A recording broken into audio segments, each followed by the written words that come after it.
Wale mko na mraboda Somalia the same. Tutapambana aje kuhakikisha adui ambaye anatusumbua tumepambana nayo. Na pia tutafanya namna gani kuhakikisha bidhaa gushi inatoka sehemu hiyo inaweza kudhibitiwa. Mambo ya inahusikana na jamii, tutaboresha aje uhusiano yetu sisi wenyewe kwa wenyewe. Lazima tuongee mambo mengine ambayo yanatuhusu sisi, kuhusu mambo ya ile inaitwa kuuza watoto kupeleka for ati unapeleka Libya, inaitwa taarib. Lazima tufanye hiyo, tuseme tutafanya aje. Nyinyi wazee, ile maneno niliona kwa TV ya kupeana msichana wa miaka 13 kwa lazima, mambo ya sexual and gender based violence, na mtu akiulizwa ati kwa nini mtoto wa miaka 15 amepeanwa kuolewa, anasema ilikuwa hii ni kawaida ya jamii ya Wasomali. Hakuna kitu kama kawaida. Sheria ya Kenya inasema mtoto under 18 years, any sex with that child ni defilement na ni violence. Na hakuna kitu inafanyika kwa jamii bila wazee kujua na machiefs kujua. Chief, kuna kitu hujui kwa kwako? Kuna chief anasema hajui kitu? Sijui mnajua kila kitu? Lazima tuchukue hatua ya kisheria kuhakikisha ya kwamba hii tabia ya watoto wadogo kuolewa na kuolewa kwa lazima. Nimekuja saa hizi nimepitia hapa shule ya Wajir girls. Tumepata wasichana wengi wamekuja kuandikisha IDs. Na nimefurahi sana, wako na wasichana 700 wa kutoka hii region. Hiyo ndio mwelekeo tunataka kusonga. Hataki kuona kwamba watoto wetu wanapotea. Mnaona hii hao watoto sasa ni wengi kwa Kenya. Young generation are many. Lazima tuwatafutie nafasi ya kujimudu kimaisha, sio kulazimisha waolewe wakiwa wachanga. Na lazima leo tuseme tutafanya njia gani kuhakikisha kwamba ukeketaji ya wasichana na kuolewa mapema tumewacha. Na defilement. Lazima to deal with those issues. Chiefs, kwa nini mmenyamaza nikisema hivyo?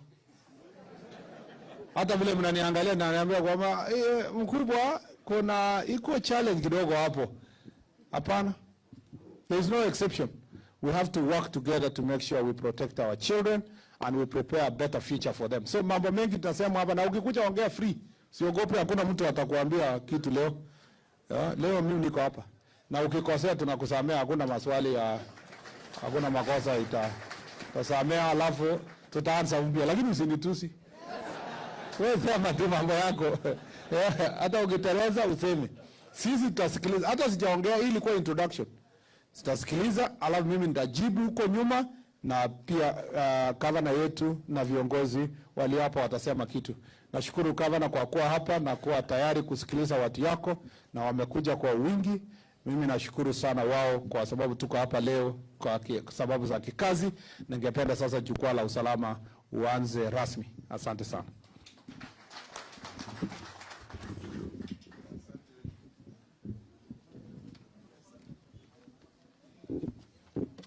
Kaunti mbili tumalize jukwaa la usalama. Kati ya miezi 5 tangu tarehe 7 mwezi wa 4 tumezunguka Kenya mzima na tumesikiliza mambo ambayo yanafanyika.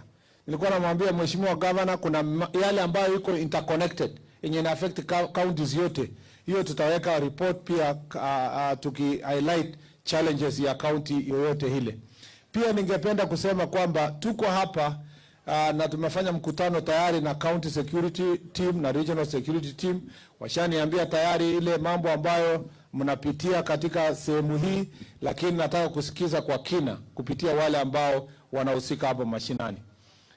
Mpaka sasa hivi ningependa kusema kwamba ni wazi kwamba challenges ya northern part of the country, especially border counties, tuko na mambo ya incursions ya criminal elements kutoka nchi jirani. Shida yetu kubwa ya Wajia hapa, tuko na border mbili international.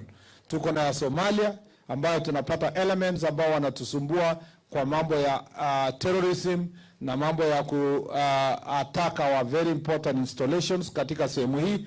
Na nashukuru sana kwamba nyinyi mmefanya kazi kwa pamoja. Mmefanya kazi pamoja kuhakikisha tunalinda nchi yetu. Nawashukuru sana wazee wetu, nawashukuru viongozi wenye ambao ni